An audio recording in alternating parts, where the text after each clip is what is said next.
Hey everyone, we're moving on to another factoring method, actually a couple of factoring methods. We have difference of squares and then some are difference of cubes. In this section we're going to focus on binomials, so we're looking at two terms. The last couple of sections we looked at trinomials of a specific form, the ax squared plus bx plus c. So now we're looking at binomials that also have a very specific format in that the two terms are either perfect squares or perfect cubes. All right, so let's start talking about differences of squares. Now, first of all, there has to be a difference. So that's one of the things that we have to focus on here. So in any expression that can be written in the form a squared minus b squared, like x squared minus 9. Now, sum of squares is typically prime unless there's a GCF. We call x squared minus 9 a difference of two squares or a difference of squares for short. In order for a binomial to be a difference of squares, it must have the following. So there's two rules. There must be two expressions, both squares. So the terms have to be perfect squares. So for instance, 25 is 5 squared. T is, well, t squared. 4x squared is 2x squared.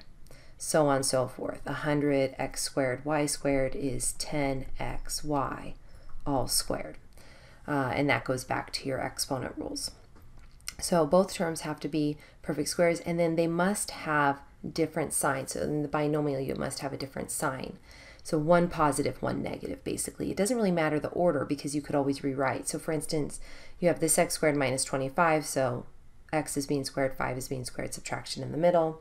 9x squared minus 64, you have the 3x is being squared here, you have 8 being squared here, and then you have that subtraction. Now here you have the first term being subtracted, but remember you can always rewrite.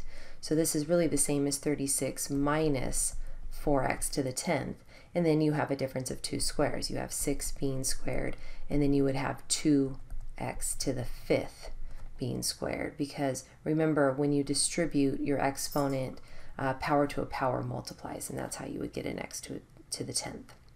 Okay, so what is the factoring method? Well, once you identify what's being squared, it's actually one of our easiest methods.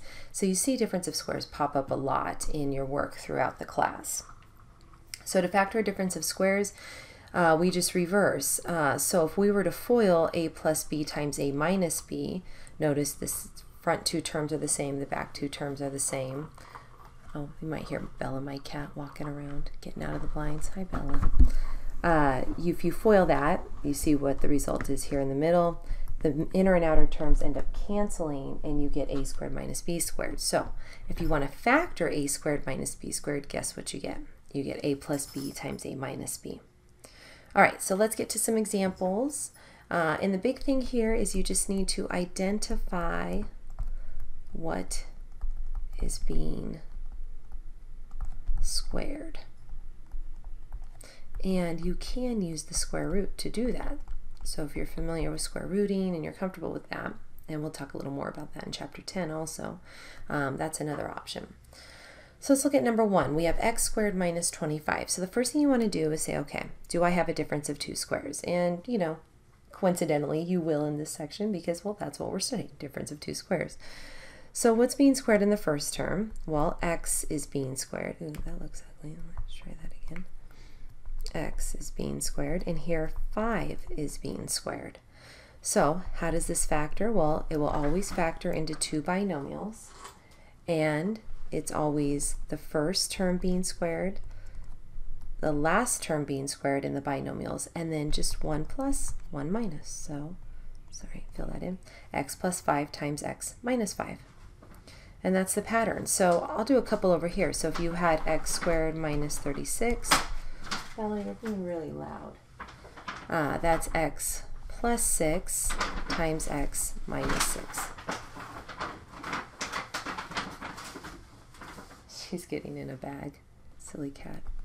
All right, x squared minus 49 is x squared plus 7 times x minus 7. And x squared minus 64 is x plus 8 times x minus 8. And I'll do one more, x squared, say minus 100, x plus 10, x minus 10. So you kind of get the pattern. And it doesn't matter if you write the subtraction first, so it could be x minus 10 times x plus 10. I just tend to be a positive person, so I write the binomial with the addition first, or the factor with the addition first. Okay, so now that you've got the pattern down, let's go to number 2.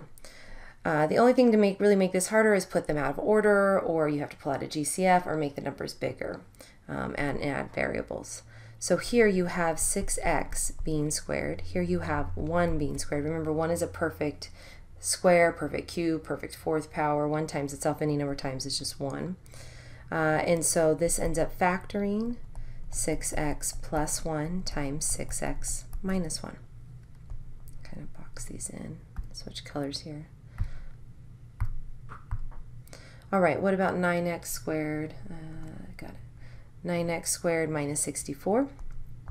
Well, this is 3x being squared. This is 8 being squared. So he ends up factoring as 3x plus 8 times 3x minus 8. So don't overthink it too much. Pretty straightforward when it comes to difference of squares. All right, let's look at the next page. Move down a little here. Now, number 4, we have x squared plus 16. So in this case, you have sum of squares. You do not have difference. Remember, difference is a fancy math word for subtraction. So this is a sum of squares, which in this case, we can't pull out a GCF, so it's prime. You cannot factor. If you try to factor, if you did x plus 4, x minus 4, you would get x squared minus 16. If you did x plus 4, so some people say, well, what about this? Can I do x plus 4 times x plus 4? And the answer is no, because you end up with the middle term. You end up with x squared plus 8x plus 16. So no, it just doesn't work. There's no two numbers. And as a matter of fact, it turns out that you need imaginary numbers, which we talk about in chapter 10. All right, so let's look at number 5. So again, like I said, to make it more difficult, they just sort of bump up the size of the terms. So here you have 6x being squared, and here you have 7y being squared. So this is just going to be 6x. Oh, why are my pin's writing funny? 6x plus 7y times 6x minus 7y. Now number 6 is a little different because 5 is not a perfect square and 20 is not a perfect square. So if you see two terms and then neither of them are perfect squares or perfect cubes, chances are there's a GCF. And you can see in number 6 there is. You can pull out a 5. So we have a GCF of 5. So if I factor out a 5, I end up with x squared minus 4. And then lo and behold, you've got a difference of 2 squares there. So this is really 5 times x plus 2 times x minus 2. Don't forget the 5, because remember, when you're factoring, you should always be able to multiply back to where you started. Now number 7 up here, he's kind of out of order from what our method tells us, so we're going to rewrite him. So this is the same as 1 minus 144 r squared, and then you see the difference of 2 squares there. Now here you have 1 being squared, here you have 12r being squared. So he's going to come up here and factor. I get 1 plus 12r times 1 minus 12r. So there's different ways to write this answer. So you could write this factor, so I'll just kind of say alternate answers. You could write 12r plus 1 and negative 12r plus 1. That's a different answer. We tend not to like the negatives in the front, so that's why switching the order makes things a little bit easier for us to see. And it really doesn't matter what order you write it in, as long as you get all the terms correct. Okay, and number 8, we have x to the 8th, y to the 18th. And this is sort of a different one because there's no numbers involved, or no coefficients, I should say. There's definitely numbers in the exponents. And exponents, even exponents, are perfect squares, because if you think about how you square an exponent, so let's say if I say x to the 4th squared, what do I do with those two? I multiply. So this is x to the 8th.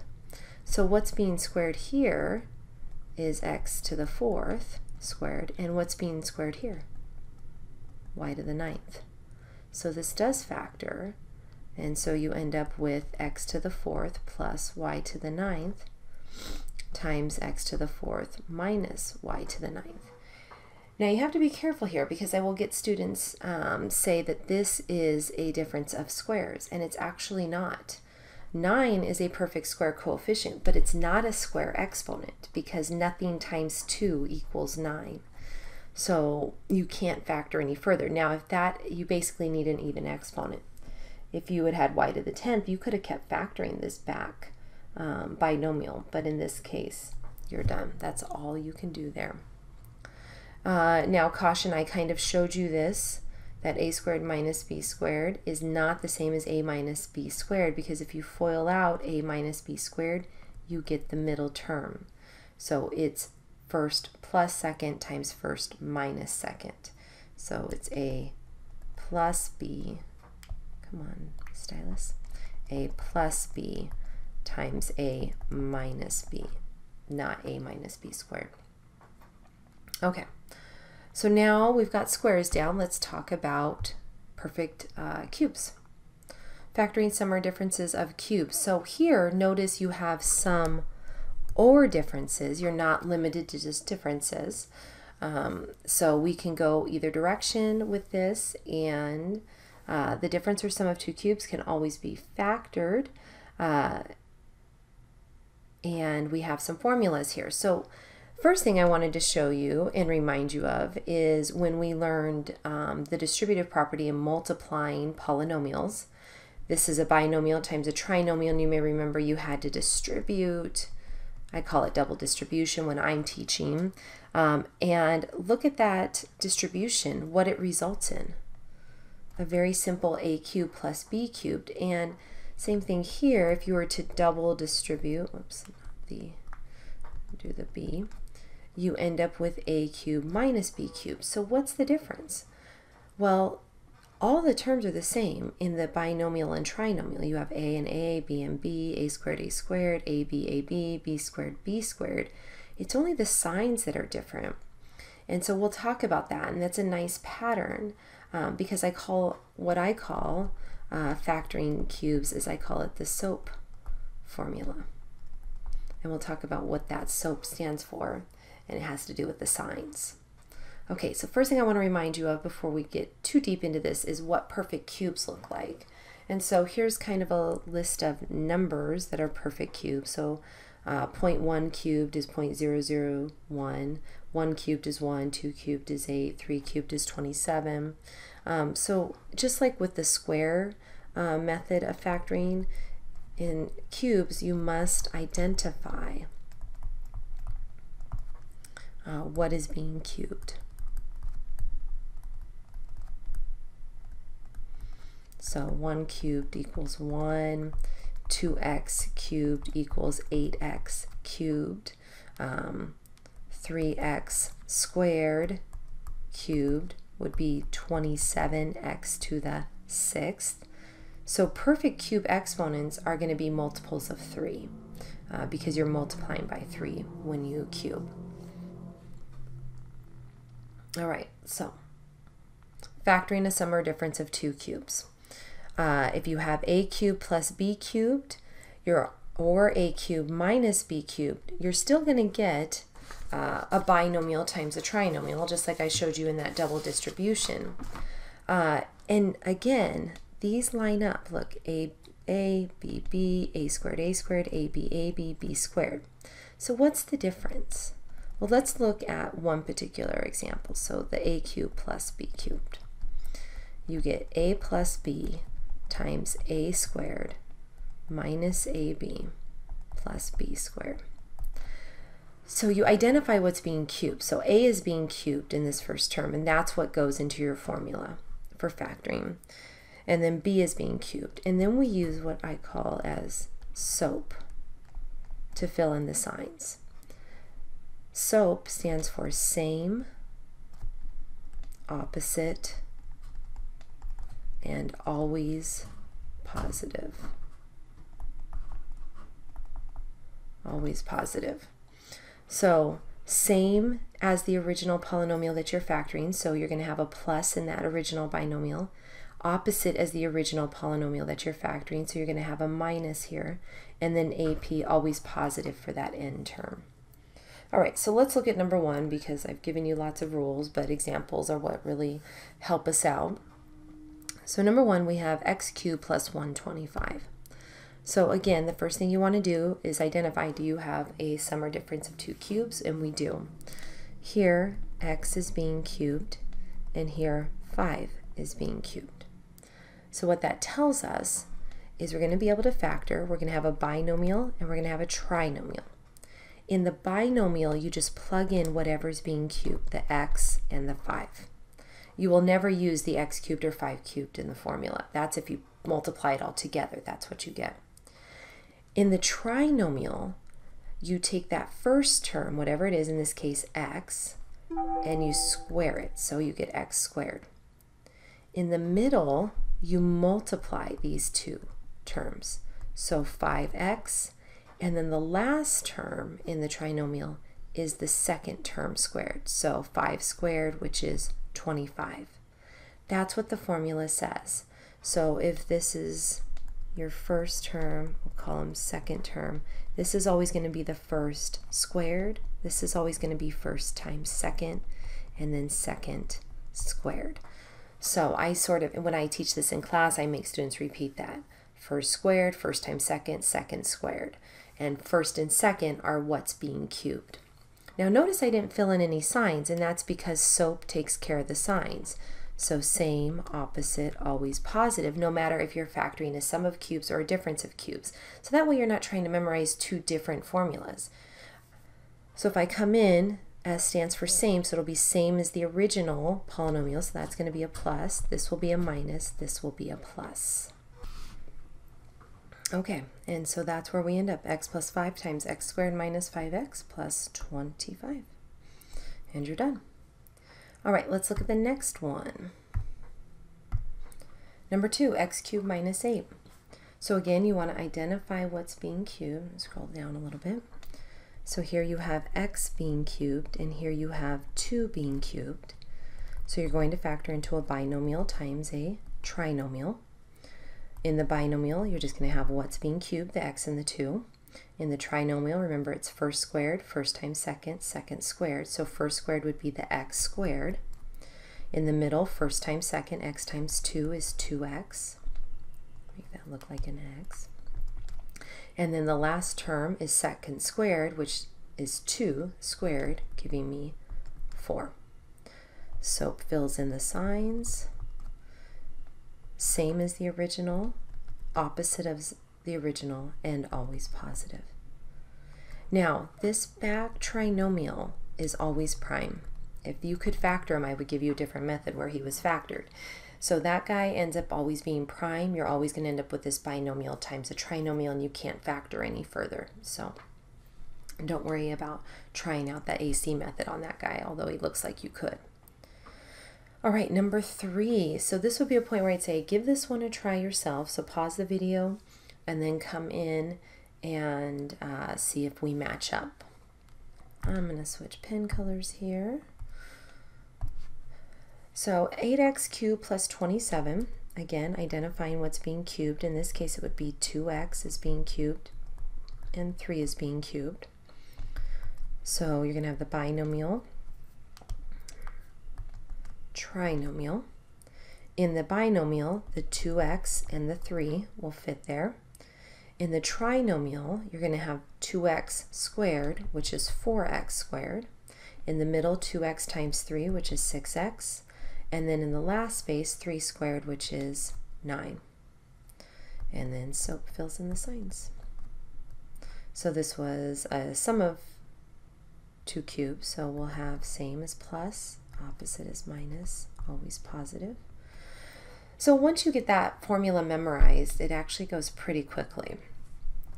All right, number 4. So we got some funny business happening with number 4 here.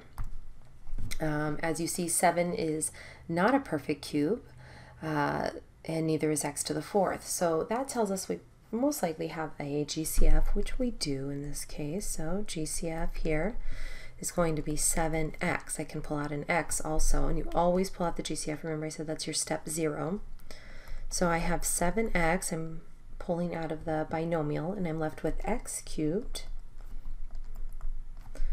plus 8. And we can continue to factor because, as you see, this is a sum of 2 cubes. So what's being cubed is x and 2, because 2 cubed is 8. So the 7x just kind of comes down, hangs out, and you have a binomial and a trinomial. You have the x and the 2 in that binomial, because that's what's being cubed. And then remember, first squared, first times second, second squared. So first squared is x squared, first times second, 2 times x, and then second squared is 4. And then SOAP fills in the signs. So same as the original, opposite, always positive. So you have this long factorization here.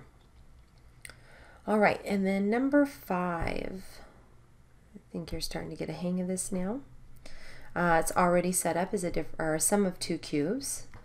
So here you have x being cubed, and here you have 5y being cubed. And so binomial, trinomial, don't get scared of the big numbers, and when you cube, numbers do get big kind of fast. And if you're not sure what's being cubed, remember you could just go in your calculator, 2 times 2 times 2, 3 times 3 times 3, 4 times 4 times 4, and on your calculator you could do 5 cubed. Now to do exponents, a lot of calculators, I'll kind of throw this in here, have a caret button that looks like this. So you would put 5 to the third and you would get 125. Other calculators have an x to a y or a y to an x button, and you would enter it 5, that button, 3, and then you would get the 125. So you can use your calculator to kind of, gather the data you need and figure out what's being cubed. All right, so I have the x and the 5y in the binomial, and then remember the pattern for the trinomial. So first squared, which is x squared. First times second, x times 5y is just 5xy. Now I'm just writing it with the coefficient first and then alphabetical order if you have to choose. Remember, it's all multiplication, so y 5x just looks weird, but it's right. And then 5y squared would be 25y squared. And then SOAP, same, opposite, always positive. And you can see the method starts to get fast once you kind of commit it to memory. All right, and number 6, we have a difference of 2 cubes. And so we have 5 again being cubed and m being cubed. And if the number is first in the binomial, then we write the number terms first in the factorization also. And so that's one thing that sort of throws students off, because you want to make sure all the signs are correct. So I have 5 and I have m, and a lot of students are going to want to switch that, but notice the m has to end up negative here. So we'll talk a little bit about that when we do the signs with SOAP. So 5, so first squared, first times second, second squared. So 5 squared is 25. And then first times second is 5m, and second squared is m squared. And then we use SOAP. So same, opposite, always positive. So you have to make sure you get that 5 minus m. And if you decide to put the m first, the m would have been positive here in this binomial, and you would have had the wrong factorization. So if they put the number first, you put the number first when you factor it. Don't worry about that order. Okay, well that is all the different factoring methods. So let's sort of nail down when to use which factoring method, and then we'll see in section 5.7. We skip 5.6 because that's just a review of all the factoring methods, but we'll use all of them in 5.7 and 5.8. So we don't need to add an additional section there. All right, so what are the steps for factoring now that you've seen all the factoring methods? So right here, steps. So the first thing you want to do always is factor out the GCF. Then you want to count the number of terms. So we have factoring methods for 2 terms, 3 terms, or 4 terms. That's sort of our limit. That's all we've got. So if there are 2 terms, then you have 2 methods, and those are the 2 methods that I just taught you. You can either use the difference of squares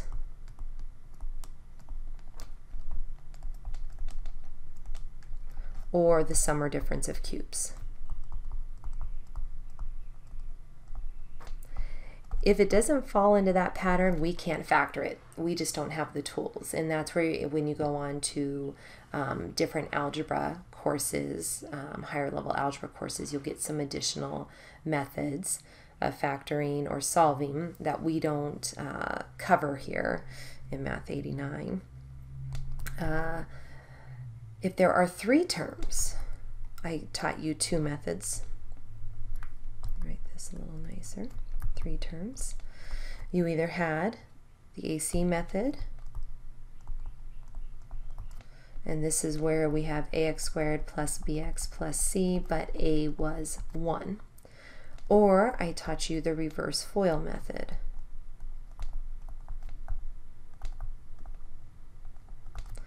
And this is where we have ax squared plus bx plus c, but a was not equal to 1. So that's how you decide which method you use, if a is 1 or a is not 1. And then the other option is there could have been 4 terms. If there were 4 terms, you only had 1 method, and that was factor by grouping. So you had grouping. All right, and then pull out of my outline and go into step number 2. Check to see if you can continue to factor.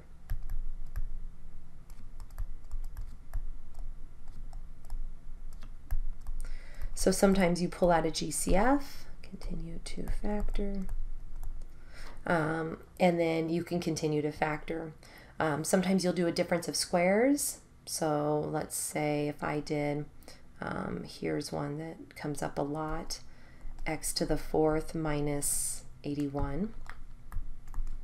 Well, those are perfect squares. I could do this as x squared plus 9 times x squared minus 9. So that would be a, I had 2 terms, they were difference of squares, I factored, but look at this back guy, I could factor again. So you always want to go back and make sure if you can factor. Now remember from cubes, you know you can't factor that trinomial. I can't factor the first term because that's a sum of 2 squares, which is prime, but this back factor is a difference of squares again, and you usually only see this in difference of squares, so I'll throw that out there. And he would factor as x plus 3 times x minus 3. So there are times where you can continue to factor even if you've already factored once. Not very often, but there are definitely moments in time that it can happen. All right, well that is it for section 5.4 and 5.5, and we will move on to now solving equations. To be continued.